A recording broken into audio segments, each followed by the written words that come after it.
Okay, so recording is started. Let's go with this today's session. So yeah, we'll be discussing about deployments today. So deployments in Weblogic, what are the deployments tool, different types of deployment, admin console deployment, and through Weblogic deploy. So what are the tools which we have in Weblogic for deploying are these. Let Where is that? Okay. So WebLogic.deployer is the one through which we deploy. Administration console is another one, the popular one. Most of the guys they use that. Then there is also WLST, which is being used for deploying, and then deployment tools for developers. So this mostly admin doesn't use. Like the other day you were working with Ant, right? So those things. So when you use WL deploy or a Marvin deploy, Yeah, that is being done by developers. So they do it, okay. But sometimes if required, you can do it. But it's mainly for developers because they have to design their deployment strategy, and depending on the tool they use, they have to use this. And these are the most popular ones which we use. So WebLogic.deploy is for administration, admin people, they use it. Administration console is where they deploy using a console, and then WLSC. okay. So I think anyways we have gone through this already, few of these. Yeah. Right. So All WebLogic.deploy. because of you only I could achieve that. Yeah. Tell me, you were saying something.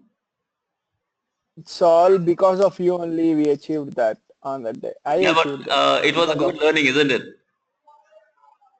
yeah, really. It was a good And one. I also got a chance to work with Bamboo. Bamboo, yeah.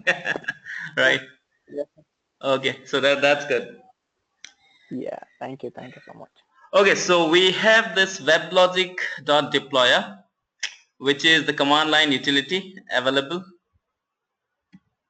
So what it is a command line interface which through which we can do basic deployments or advanced deployments.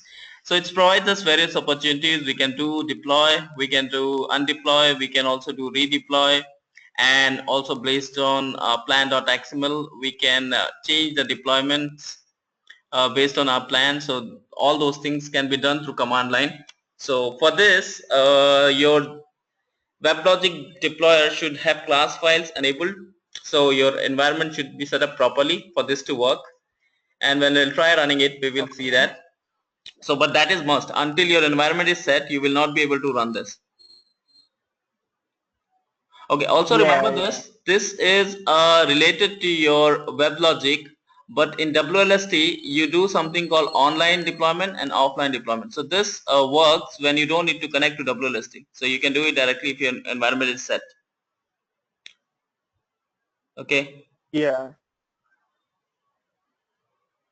Okay, so this mainly people use when let's say your administration console, if you don't have administration console to do your deployments, then you can go for this one. Or even if you have your administration console, if you prefer using this, you can go for weblogic.deploy and then deploy your file. So we will see syntax later on how the command line looks like for WebLogic deployer. And then another is WebLogic administration console. This is most of the popular one, like everyone in the world they uses it because it gives you a graphical user interface where you can see it and deploy your applications.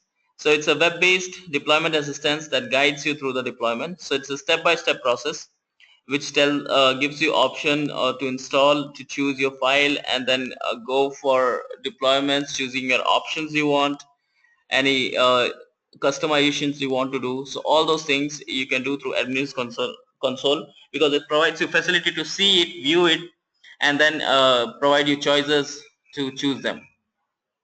Also through administration console you can check for deployment status. You can change the control and you can monitor it.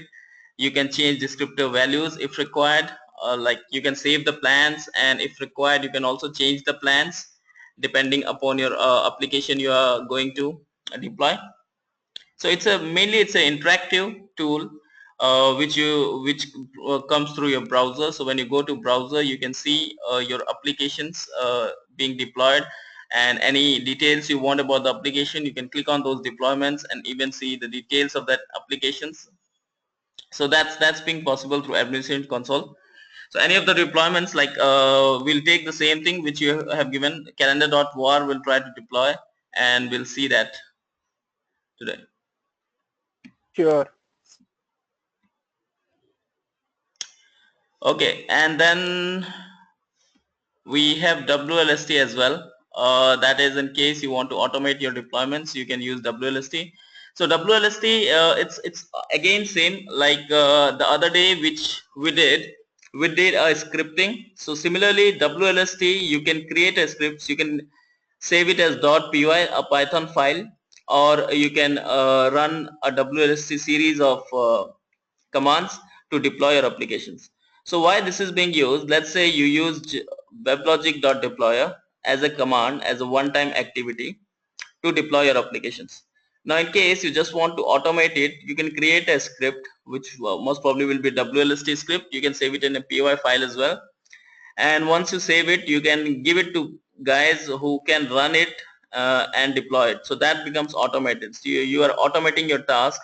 That means next time you will not be the only one to responsible for deploying it. You can give it to someone, you can give it to monitoring team who can use these scripts to deploy into your service. So that is being possible. So this is mainly if you want to automate it, you can do it. Otherwise you can always run it through command line. Okay, and then let's see some deployment tools for developers. So what are the deployment tools? So one is WL deploy, which we have already worked for 3 days, I think, and it's a good experience we did.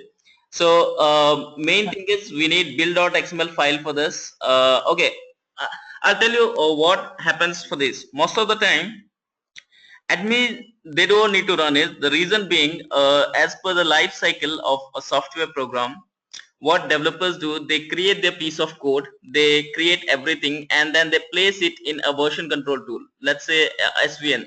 Okay, so SVN or anywhere they place, and then there will be a flow where they'll raise a request in Jira, and they'll say that okay, this particular piece of code, this branch, so they will give a branch from SVN, they'll give you a branch in Jira, and they'll tell you that this has to be deployed.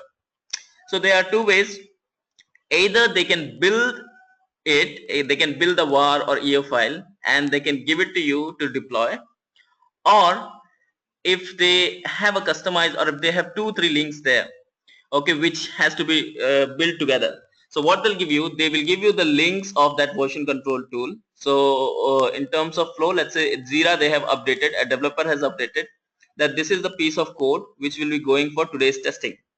Now they have given 2 branches and told you that these are the branches from where you have to check out the code, get the code into your server, build it, and then deploy the same. So there will be a set of instructions for building the file, which mainly will be your code. Once your code comes in, then you will be running your and command, and there will be a build.xml already part of your code which will be there.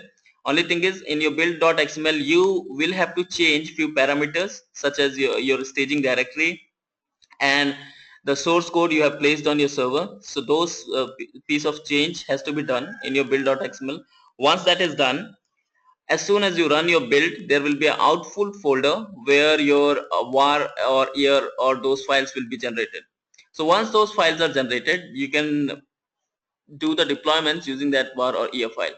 So that's a typical scenario where a developer gives you a code and you build it and do it. So at that time, if you want to automate it, you can use WL deploy. Otherwise, if you have built it already, a file through ant, and then you can even deploy it directly using an administration console. So that's being possible. But this is again because WL deploy is on task which eventually uses your weblogic.deploy internally. Yeah, finally it reaches to weblogic.deployer. And, Yes. So the other day you worked with ant. Did you also do it through scripting, or you only use ant? that ant task only I used. Okay, okay. You did not try with the scripting one? That EOF, right? End of file, that Yeah, yeah, that yeah. only, right? Yeah. I haven't tried. I will try that again now. I forgot about that because you can do research, right? It's always good, one or the other way. Because yeah, see, I I'll have do that. seen at times, one of the ways to do it, but for some Yeah. reason, for any, something is missing in your environment and you cannot use that command. It doesn't work. Okay. And the problem Oh, would be okay. you have to do it something very urgently, maybe, in 4 hours time or Through in a script. day's time or 2 days time. Yeah. But using that command, you cannot achieve it. Yeah. So you should always have an alternative if that's possible, and that If- works well. Yeah. Awesome. Yeah. Really good idea. Yeah. I haven't So if thought you about learn that. better, even you will have understanding. Let's say tomorrow a new guy comes in and he says, "Hey, I do it through scripting." You will have an idea. Okay, boss, I know Yeah. how it's being done. Right. So that's always good. Uh, yeah. Exactly. Good Okay. point, Now actually. let's look at these development tools. Okay. So there is a development tool, Weblogic Maven plugin. Okay, we will not be discussing this. This again is similar to Ant. Like Ant uses your WebLogic deployer. This also uses your WebLogic deployer. Only difference is in Ant you use an Ant task, and Maven is another tool through which is used for similar purpose. So this So we will be editing pom.xml in the same way as we did in build.xml. yes. So there is a paw.xml which need to be extracted changes, and then using that you can deploy your applications. So you have to set up your Maven Okay. plugin first into your Mm-hmm. WebLogic. So there are step of Okay. process for that. So once you set Okay. up that, and of course Maven has to be installed, right? Like we install, and On the system. similarly Maven Yeah. also has to be installed. So Okay. Sure. once Sure. that is being installed, that plugin has to be set up. And once plugin is set up, like you told, you already know it, I think. So that the file has to be XML has to be changed if required based on your Edited. application, Yeah. and then do the deployment. Artifact ready. Yeah. Yeah, but remember this, internally everything uses your WebLogic.deployer because that is the Deploy. facility which is being provided by WebLogic for deployment. So Yeah. use tomorrow any other tool comes in, and that tool is required to deploy into your WebLogic. So outside they may have another piece of code as a wrapper code which will be running, but internally at last call it has to be WebLogic.deployer which deploys into your WebLogic environment. Without this it cannot work because that's a facility provided by WebLogic. You cannot use any other command to deploy. Yeah. Got it. Got it. Yeah. Finally, everything will invoke that WebLogic deployer. Yes. So that is like an incoming message. You cannot come through any other way. Oh. Okay. Okay. It's Got like it. it's like a door. Okay. So like Gateway. you have your house and there is just Yeah. one door in your house. Okay. But there can be Yeah. different ways to come through it. So people can come from north, they can come from south, they can come from east Mm. west, they can come from east. But end of the day, they have to knock your door to enter into your house, right? Yeah. Got it. Mhm. So that's the way. Okay, and there is one more thing, this WebLogic plan generator. It's not required for us. Again, it is being used by, I mean, or we administration can use it if they want to change the plan. So this is something when you want to change a plan, like you will have this plan.xml where you will already have set of properties set in your XML. So if you want to implement it, now developers when they give you a plan, there will be already a default plan will be there in those XMLs. Okay, like this deployment descriptors which comes with it. So those descriptors will have details. Yeah. When your application runs, let's say for example, let's take a small example. They have set up a session timeout. Okay, for example, they have set it to 60 or something. But if you want to change it at administration level and you're seeing that this is not compatible with application, your application say as per developer it says 60 should be suffice, which may be true for his development environment. But one thing is sure, when it comes to your production or UAT, that is not sufficient. So you may want to change it. So in such case, you can create a plan.xml using this command. So it's again a command line utility like your weblogic.deployer or like your weblogic.wlst, any other. This is another facility provided by WebLogic, weblogic.plan generator, where you can export, application configuration. And if you want to deploy it in multiple environments, it can be development, it can be UAT, it can be your production. So you can keep it same or you can change it as well. So that's big possible. So depending upon your level of experience and your interaction with the applications, you would know how much actually is required, what all changes has to be required for UAT and for production. Because developer, they work with a basic environment. They will have just one server, they'll have just one OS with a limited capacity. But when it comes to UAT, although application will be same, but the number of managed servers increases, your server capacity increases, and number of users will increase. So development, they'll just do development testing, maybe with couple of users or maybe themselves. But at UAT and production, it depends upon the number of users logs onto your system and load on your system. So based on that, some changes has to be done. And for that, if you want to generate your plan.xml and deploy it using that plan.xml, you can generate it using this, and then can deploy your applications. So that deployment API allows you to perform deployment tasks programmatically using Java classes. And the auto deploy domain directory allows you to deploy an application quickly for evolution or testing in a development environment. So again, it is being most of the time used by your developers to create plans, but if required, admin can also use it to change the plans.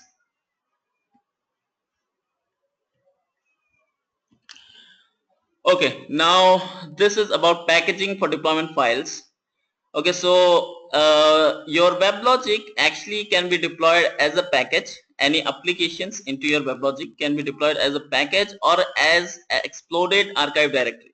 So when I say it's package, it can be a jar file, it can be a var file, it can be any other client file, ER file, or anything Java compatible archive file which can be deployed through Java utility or through AND. Also, it can be deployed as an exploded archive directory. So what is exploded archive directory is the same jar file, like the other day I told you, when you extract the files. Okay, so when you extract the files, you have all underlying directories and files available. For example, meta-inf, web-inf, and plan.xml and all those things. So all those files are there in directory. And when you deploy it, you actually are using the directory and not the file. So two ways to deploy. You can deploy it with the actual var or EF file, or you can also use these exploded directories for that. Now, what are the packaging here? So we can deploy our application using archive files, which is more like var or EF files. We can deploy using exploded archive directories. That means the same archive files, if we untar it or if we extract it as a files and folders structure, that also can be deployed using directories. And then we will also see creating an exploded archive directory from archive file. So same thing, as archive we can do, as exploded archive we can do, and if archive you want to use that exploded, how to do that we'll see.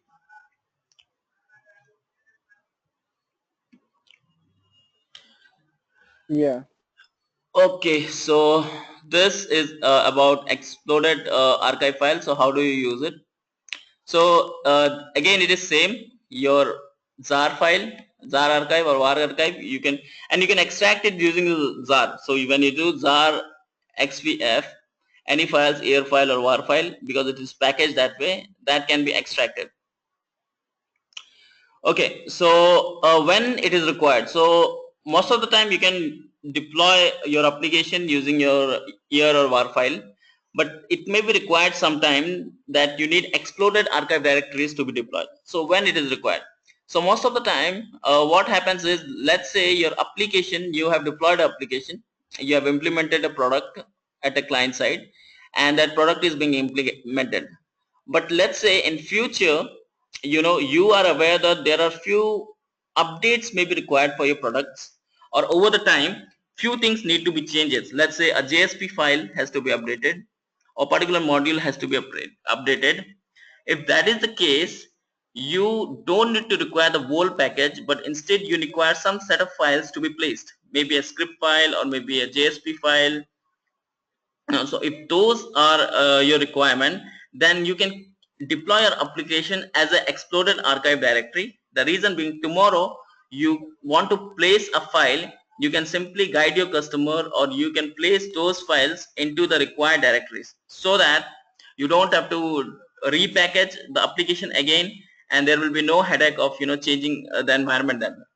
So to perform partial updates. So under these circumstances, when we go for exploded archive directory. So if you want to update partially, so any enterprise application we have deployed, and after that we want to include some partial updates, so it becomes easier to update any individual module, without regrading the file. So we don't have to package it again, and we can update our modules. Like if I just want to place one JSP file, I can go into a folder wherever it is deployed when it is in exploded archive, and then place it there, so that because my application is being accessed through exploded archive and it doesn't require a repackaging, I can just place the file, and next time when I start the server, it picks those changes, and then that JSP will appear into my application. Okay, again, if you are going for a web application or enterprise application that contains static files, so in case of a website or in case of applications, enterprise application which is running, and you have to update a static file periodically update. So let's say something comes up on a weekly basis or a monthly basis also. So if that is required, you need to have a periodic update for a static file. You can have your installation in exploded archive directory, so that those changes can be implemented. You can refresh your static files and you don't have to archive it. And also in the case when you are deploying a web application that performs a direct system input output operation through application context. Okay, so it is on application, this at least from administrator point of view, it will not be required, because we don't do any changes in web application at all. So if there is a requirement where web applications updates, some parts of application itself, few files internally, and those changes has to go into your archive, so that time we can go for exploded archive, so that if any changes, they can be picked up automatically. If same thing, you will do it as an archive file, let's say as a year file or var file, those changes cannot go into that var or year file, and then your application will not be updated. Then you will manually have to do it. Either you take all changes, repackage, and then deploy. So it's mainly, it is for the reason where you need some frequent updates. For example, there can be two scenarios where you implement a product, and after that there would be no change required until a customer goes for an upgrade. So let's say there is a banking application I have, and you have already created a final year file for that. Now using that year file, that banking application will run for years. Okay, and you don't need any changes because you have already given the product, and that product is being finalized. So you can deploy that year file, and after that, only if customer opts for an upgrade or they want to go for a new version of banking application, then only they need to go for a new year file and ask for an upgrade. At that time, we'll repackage the new one, the new product, and then deploy it. But now if it is a case where they are going ahead for testing, let's say it is under testing, and where users have to, developers, they have to test it all the time, and they want to put their changes and test it one by one. Sometimes they have to fail one HTML file or a index file and JSP file. So for these changes, it is preferable that they do it on exploded archive, so that any changes they want to bring into the system, they don't have to repackage all the time, because repackaging, again, you need to put code, repackage again, and then do it. Instead, they can do this exploded archive deployment, and then they can place their files directly, which will be accessible in their application, and then testing becomes faster that way. So that makes it easier for them if it requires frequent changes. So anything you want to update partially, we should go for this exploded archive directories. That's preferable.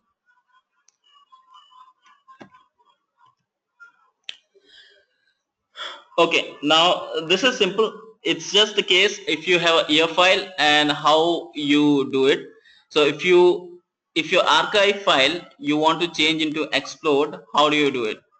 So I'll just go into this. So you create a directory, something called my app, get into that directory, and your year file, which is packaged one, you can extract it. So do a xvf and extract that file. Once extracted, those files will be available, which we did the other day to see. And any year file, it can be a year file, it can be var file, or any files which is being packaged using your jar utility, they can be done using this.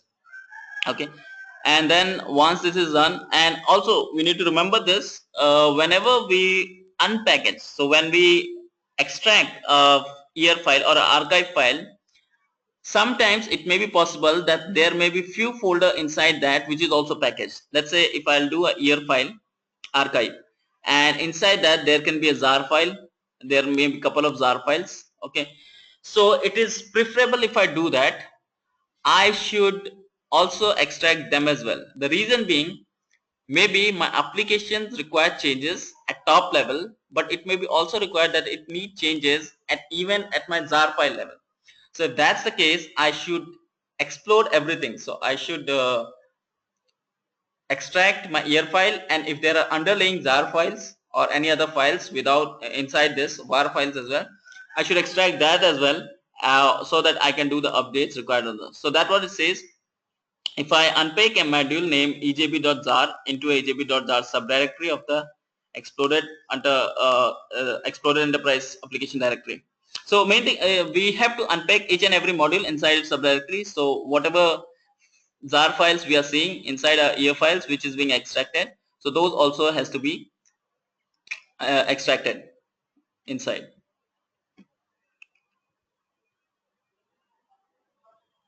Okay, this is about application deployment descriptor. Give me a second, huh? One just checking one message. Sure, sure.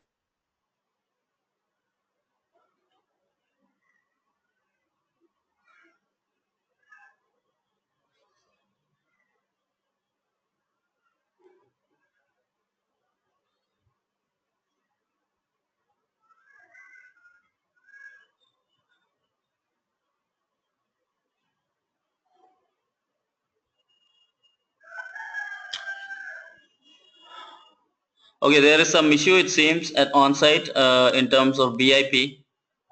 So their page is Oh, signing out. So I think they are just so behind. login. So you need to work on that. No, I'll check it later. I mean, if you want, you can work. We can just skip the class for next session because you, No, it's not that urgent. your So they can wait for 30 minutes anyways. okay, that's good. Okay. Right, so this is about application deployment descriptors. So as we know, this again comes from most of the time as a piece of our development code. So when they give us a file for deployment, these application deployment descriptors are part of it. So mainly it falls in two categories. We have Java Enterprise Deployment Descriptors and Weblogic Server Deployment Descriptors. So administrator, if they want to change, this is where they do most of the time. This we hardly touch. We are not required to touch at all because it all deals with at application level.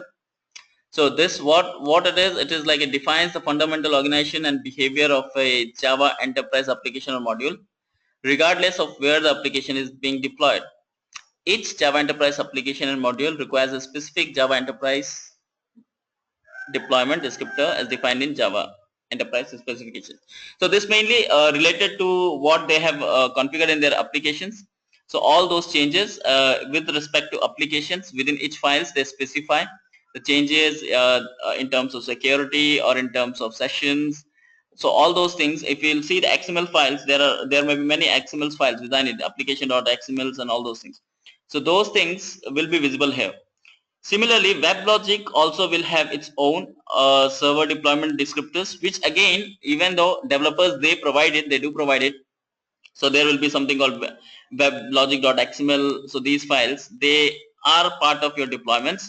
But in case it is required that some changes should be done, administrator can generate their own, okay, or they can edit something which has come from developer, and those changes they can define within those WebLogic deployment descriptor, and then they can go for a deployment so that it takes those changes which is required. So again, as I said, it depends upon the knowledge of your application or administrator already working with a system who knows that what is being supported, what is not.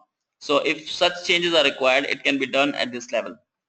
So WebLogic server deployment descriptors, they defines the resource dependencies and tuning parameters that the application uses in a specific WebLogic environment. So like I said, you should be aware of your applications, that what are the parameters required for these applications to be run, and those you can define within WebLogic server deployment descriptors and then deploy so that all those changes will come up there. For the purpose of production deployment, you should treat both Java Enterprise and WebLogic Server deployment as a part of application code source, which is owned by your development team.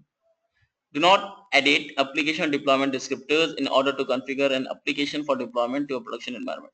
Okay, so the reason being, again, when your production, you decide on a production, everything is being known to everyone, even developers know about it, what should go, or they can consult an admin. So whenever you'll have meetings prior to your deployments or prior to your actual release, at that time there will be a discussion, so how many users, concurrent users will be available, what will be the load on system and all. So at that time all details are given to them. So developers, they put in those details into your applications. Okay, in case let's say even after that, after deploying, it doesn't work, at that time you can either do it through console. Sometimes you do changes, you tune few parameters even through console. Okay, those changes you do in console for required for your applications to work smoothly, or otherwise you can make those changes here as well, and then few changes which you want all the time. So this is something you want those changes to be available in your application all the time. You can do these changes, repackage, and then deploy. So that can be done. So two kind of deployment descriptors. One is Java Enterprise ones, which are required for your application's internal functioning, and then this WebLogic server deployment, which is required for deployment into your WebLogic server. So mainly for applications and in case anything has to be tuned.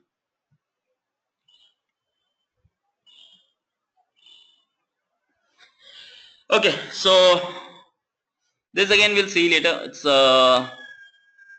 It's mainly an XML document. So there will be a WebLogic server plan and XML. Plan.xml, right? Yeah, so it's mainly these XML which you have seen. So all these deployment descriptors, they come in XML format. So everything is being XML mentioned in these XMLs. Any changes, parameters you want to do, so those things can be done. I'll skip this one. Okay, this is not being very clear. Is it visible to you? It's visible, but a little, Yeah, I think it's that on the blurred one, side. right? Little blurred.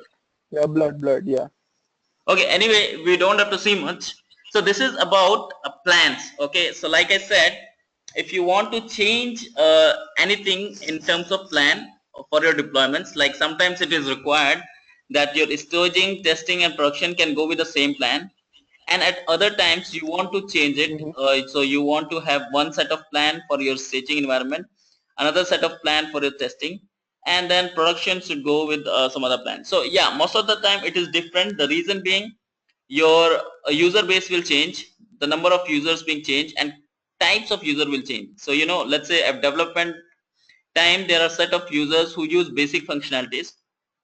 At UAT there will be another set of users who will be doing actual testing, user acceptance testing, and they'll be using each and every module. But when it comes to production, they will be using the actual one, the actual task application, facility application provides. So depending upon that, your plan has to be changed. If it works with the same plan, you can use the same plans. If not, then you will need to have a different plan for different environment. So this is mainly about plan.xml, which if required you can use it, and it is in XML format, which you can see here. Not visible though, I'll get you the correct one. Okay, so if it is visible to some extent, it just, you can see that this is a snippet from plan.xml, which gives you something like, you can see here they mentioned session description, invalidations, interval seconds, so that can be specified. So any those changes you want to put in, that can be done here. And within your var file you have this weblogic.xml. Can you hear me? I am getting an alert that degraded audio quality for recording.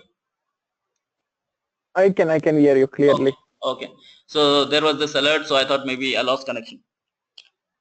So in weblogic.xml you can, let's say, invalidated interval sex 60. So if you want to change it, you can make it 120, 180 and all. So these things, so when you have this plan.xml and you specify few changes in it using your weblogic.xml, that can be overridden. So this if whatever is there in your weblogic.xml, which comes with your applications default, when you use .plan.xml, you can put in your own values. That becomes plan for a deployment, and your deployment goes with this plan. So like I said, if you want to change anything, that can be changed based on your experience. When you want to change it, you can change it, and those can be implemented. Although it is not required most of the time, because everything is comes in a planned way, and everyone is informed what changes should go into your system.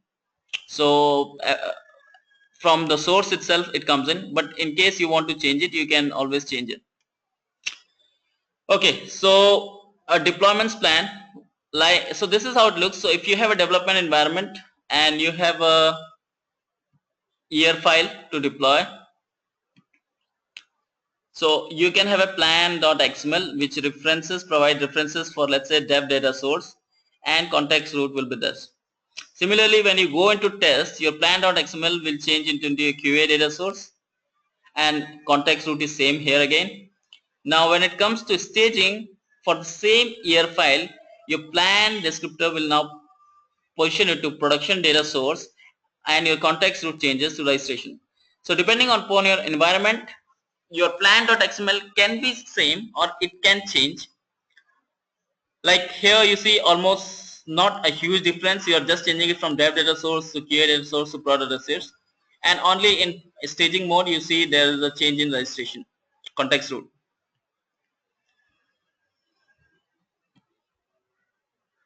Okay, so that is for single deployment. Yeah. If you are going for multiple deployments,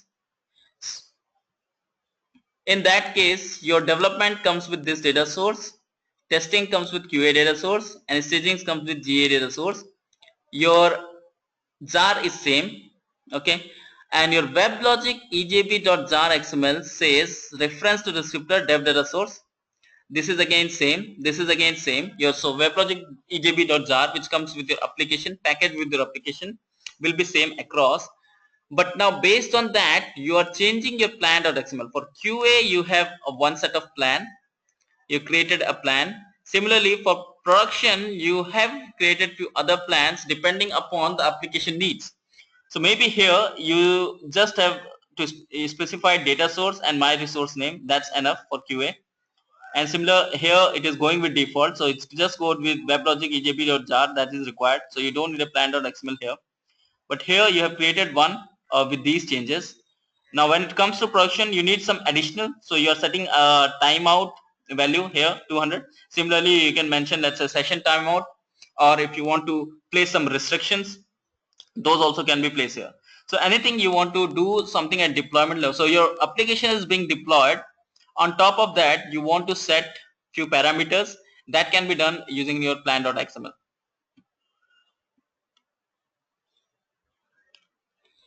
Okay.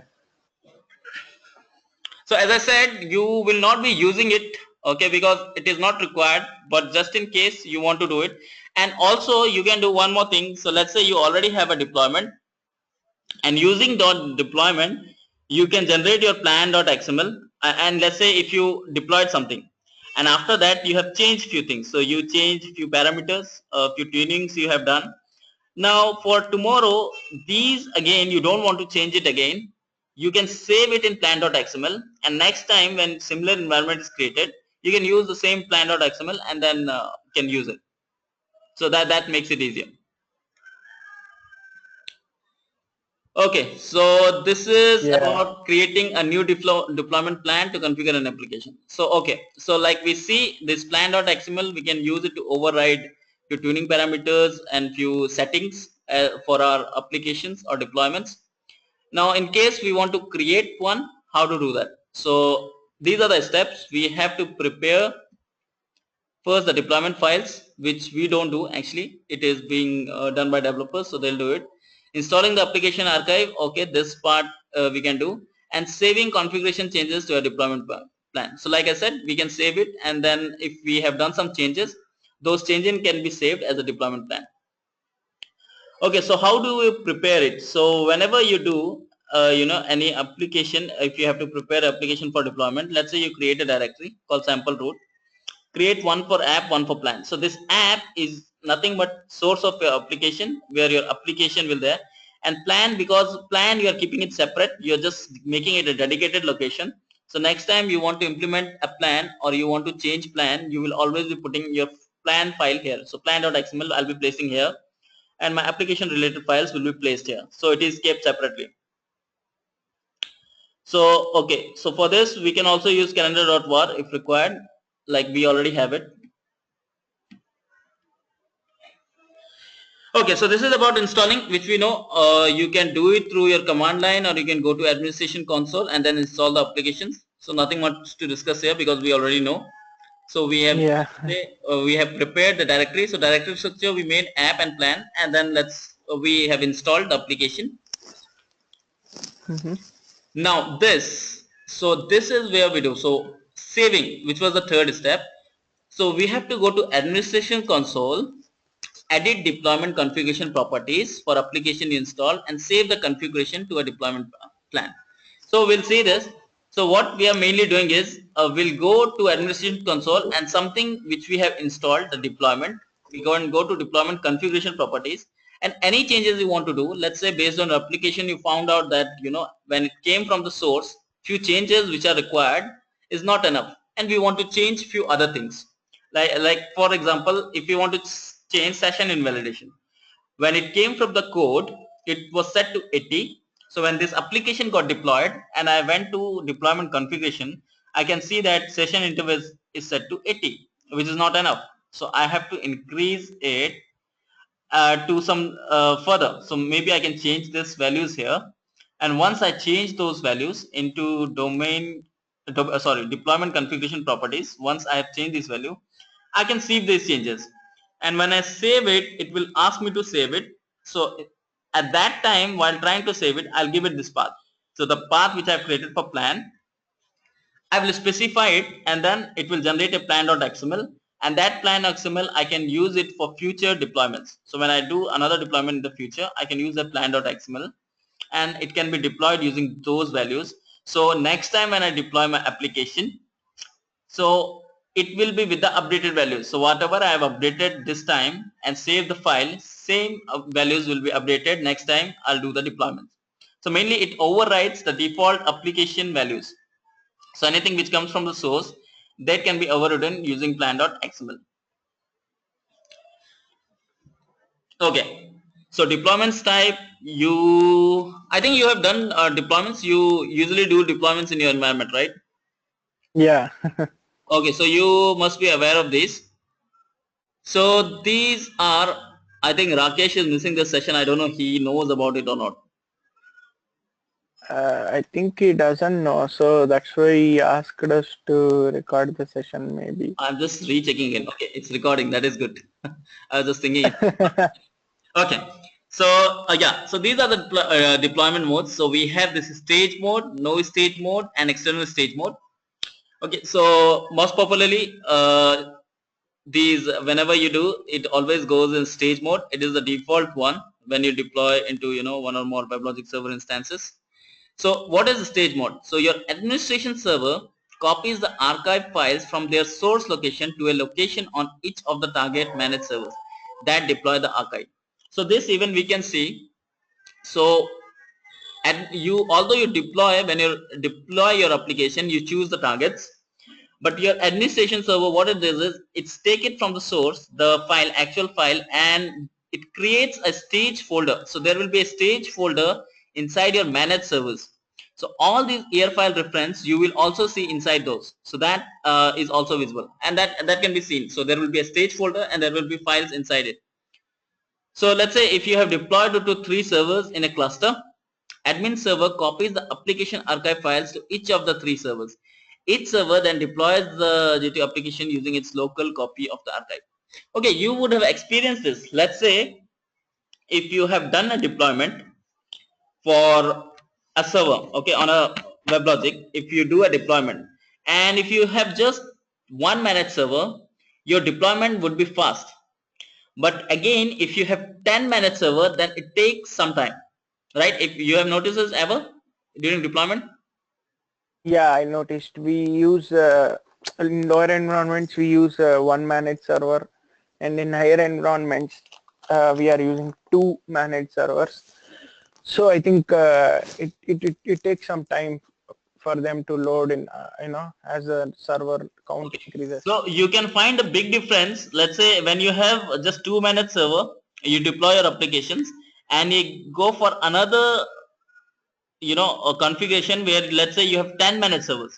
When you do that, you will find a significant difference because in terms of time it takes, there would be a difference. Its only reason being it needs to copy to all these managed servers and then it has to distribute that application, right? So that's the reason it just does it, and although it does it commonly, but it takes some time. The reason being number of servers been increased. So that's about Yeah, state mode, where application administration server copies archives to each managed server's locations, and then those managed servers they deploy using their local copy of archives. Okay, so that's stage mode. Now, no stage mode. This is opposite to your stage mode. So what it does is administration server in this mode, it will not copy archive from source location. Instead, each target server must access the archive files from a single source directory for deployment. So there will be one location from where each, so in this case, they will not have their own copy. So managed server will not get the reference, they will not get the files, the required jar files, because administrator server doesn't copies it. So managed servers, all these managed servers, they'll get a copy from the source itself. Now, in case in this example, if you deploy a J2EE application to 3 servers in a cluster, each server must be able to access the same application archive files from a shared or network mounted directory to deploy the applications. So yeah, this mount will be same, of course, for your admin server and for your managed server, and it can be part of your domain or you can keep it outside as well. So if that's there, your managed servers and application servers, all they can access it using that mount point. And this is default when you are deploying only to the administration server. So when you do it in the managed servers, your stage mode is default, but when you do it for admin server, your no stage mode is default. So in case of single server domain, like the environment one I have, where I have just created one admin server, so that is no stage mode and it picks up from one of the environments. The SOA environment which I have, I'm just created admin server and I'm using that only. So that's no stage one. And if you are doing it on managed server or a cluster, that's your stage mode. External, okay, so this one is similar to stage, only a slight difference that, one second, where is this? Deployment files must reside locally to each targeted server. Okay, so in this case, what happens is external stage similar to that stage mode where all these target servers, they will have their own local copy, but in this case admin server does not copy it automatically. Okay, so it does not copy automatically the deployment files target servers in external. Instead, you must manually copy the files, use a third-party application to copy the files. So you can copy the files yourself, or if there is a tool like tools comes in, so those can be used to do that. So that's your external, but we hardly use it because it's like time consuming, and then it is more prone to human errors. So we go for stage mode or no stage mode. Okay, and then types of deployments. So yeah, these are the types of deployments. So what all things can be deployed on a server? So we can deploy a ER file, we can deploy a WAR file, we can also deploy a ZAR file or EJB depending upon the kind of application we want to use. A RAR, it is if we are using a resource adapter or a connector, then we can use this extension for deployment. Web services, a WAR or ZAR file which may be required for web service. J2EE library, in case we want to deploy a library, that also can be deployed, and guard. So this is a different, this comes especially something related to client. If that is a need, then you can also have this client application archive. So these are the kind of deployments you will see most of the time. Most of the time you will see yourself working with ER or WAR. Sometimes if required, you will also can work with RAR or ZAR. And yeah, library may be required. Libraries will, most of the time I have seen libraries are required when you run something, and for some reason those libraries are not being targeted. So maybe either you will use those libraries to change the target, or those libraries may be missing from your infrastructure for some reason, or it may be a bug, let's say a bug in your product, and that library is available separately. Then you can download that library and then deploy that application as a library. Also, sometimes based on your application, let's say, designed a product and there is a library required separately for it. So you will have to install this library before that application. So deploy your library first and then deploy your applications. Otherwise, your application will not get deployed because it has a dependency of that library. So in such cases also you can deploy it independently. So these are the resources which can be deployed on your WebLogic server. Okay, anything else? Okay, so now this is about deployments. So if you want to deploy, you can use this upload options. So this is the command line which says java weblogic.deployer admin URL. You have to specify the admin URL. You can use HTTP, you can use even T3. If your server supports, you can also work with IIOP if that works.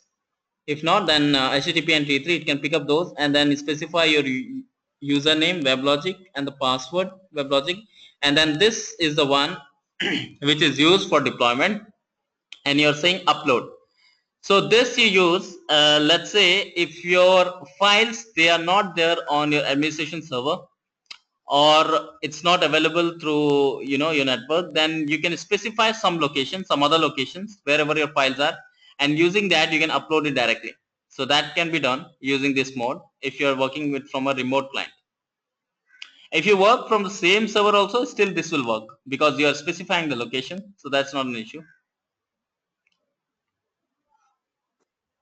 We Yeah, hello. Can tell you me, tell repeat me. that question once? Your voice is not very audible, Mohan. Let me see. Asking me anything, your voice has cut. You know, It's audible you now? asking me any question? Yeah, yeah, it's audible. Okay, no, I was just asking. I thought you were asking a question, so I stopped here to see if you are asking anything. No, no, no. I thought you asked me a question and I was just checking with you. Okay, right. So we both were checking Like, with each other. yeah. Okay, so this is for deploying into a single server domain. So if you want to deploy into a single server domain, where it's just say we have an administration console, nothing else. Like I think we did this as well. So we'll specify java weblogic.deploy admin URL, username and password, and then deploy using a deployment file. So we have a file placed and we are deploying it. So what it will do is it will deploy this into your administration console. The reason being, it says a single server domain. That means you don't have anything, and when you deploy, it deploys it into your administration server, and your deployment will be done into your administration server. What we have done. Yes, what, no, we did both. We first time we did this. I mean, myself. Yeah, and now this is a deployment if you want to do with your plan.xml. So like we discussed how to create a plan.xml, or in case if you want to use the existing plan.xml, how do we do it? So in case we have a requirement, like see here. So what we have done is we have again specified administration console, we have specified username, password, deploy, we have given it a name. Okay, this one thing I just want to highlight. If you mention a deploy in previous example, like there was no name. So if you don't specify a name, system by default will assign a name based on your application module. So it will find, it has a formula depending upon your kind of application. It picks up from a root directory, or it's a var file, it picks up from one of the modules. So it assigns a name by default, and that name is visible to your application. In case you don't want to go with the default name and you want to assign a name yourself, you can provide a name, and then you can provide a source and then choose your target. So this is for my cluster. In case you don't have it in cluster, let's say you have not created a cluster, you can specify here manage server name separating them by comma. Let's say if I have ms1 and ms2, I can specify targets as ms1 comma ms2, or if I have 2-3 servers, I can specify that as well. In case it is a cluster, if they are part of cluster, I can just tell cluster. So this cluster, it may be of 2 servers, 3 servers, 4 servers, whatever. So when I deploy it into cluster, it goes to all managed servers. If I want to specify individually my managed servers, then I can mention ms1, ms2, separating by comma, I can mention my managed servers. If I don't specify targets, what happens? It goes to admin server. This way I've seen, right? So if you don't specify targets, it goes to your admin server. And then if you want to include your plan.xml, then you have to use stage plan. So mainly this stage and then your plan.xml. So this is stage for stage mode. And when you are going for plan, this is your plan.xml. In case you don't specify a plan, it goes with the default plan which comes as a part of your source. So your source will have a plan, let's say weblogic.xml, and that plans will be taken into consideration while trying to deploy into your WebLogic server. Now if you want to change anything, you can specify in your plan.xml and you can use this command during your upload. Now and again, if you have created a directory structure like we saw earlier, one you created for app and one you have created for plan, and you're keeping your application and plan separate, that is understandable because if you tomorrow you want to upgrade your applications or you want to update a version of your applications, so this configuration helps you using it. So everything will be same except your source, you'll be taking it from /app folder. So inside this you're specifying your application, and then plan using it, you are using it from plan folder. So only difference is you have created 2 folder, one is app, one is plan. App you are specifically keeping for your application and plan you are keeping for your plans. So through application you will be placing your applications level file inside your app and plan.xml here, and while deploying it you have to give plan, your plan from plan.xml from plan folder and your application from app folder.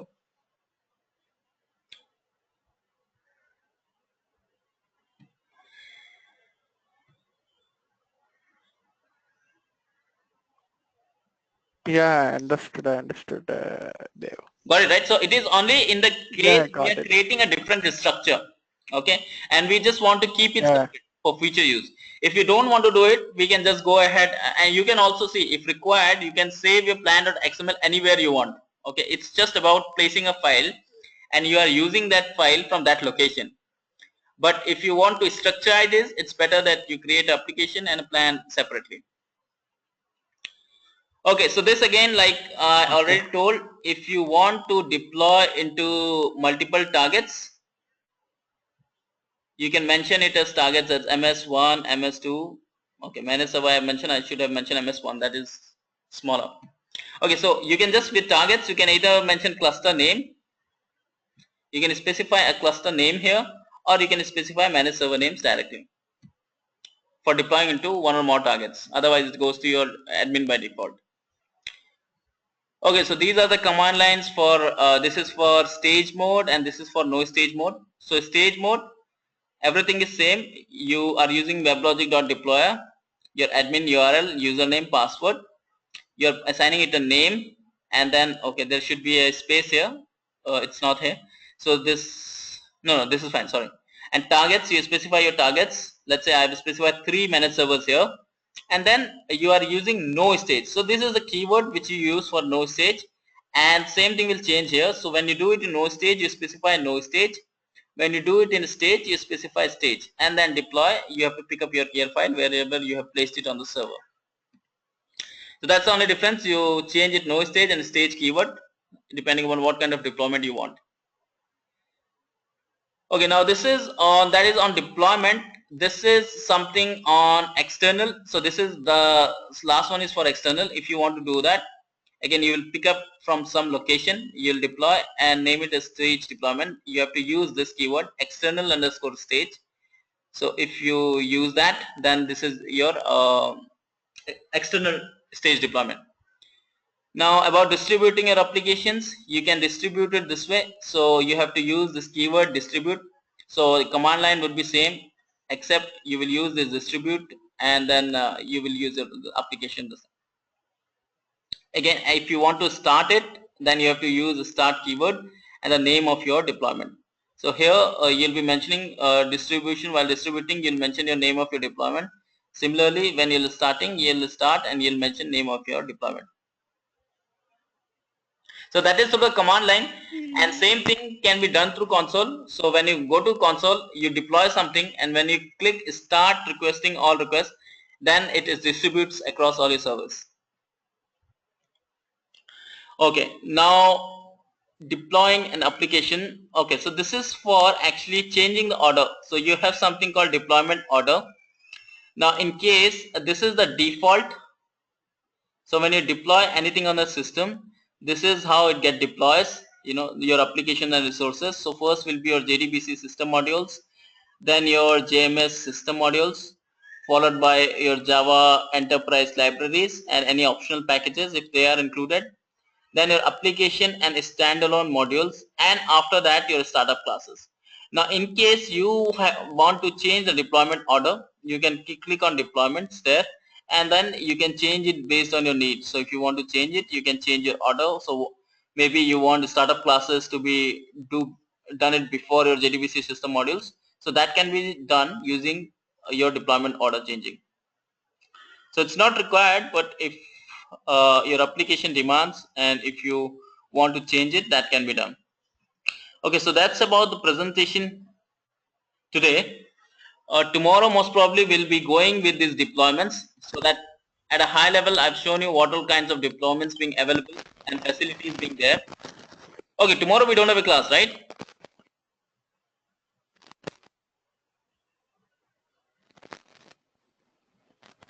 Hello, Mohan, can you hear me?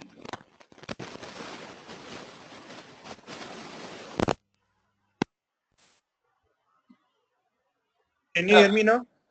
Yeah, I can hear you. I was waiting for your answer.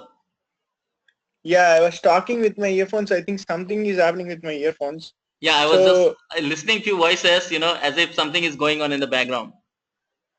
Okay, it's like resound.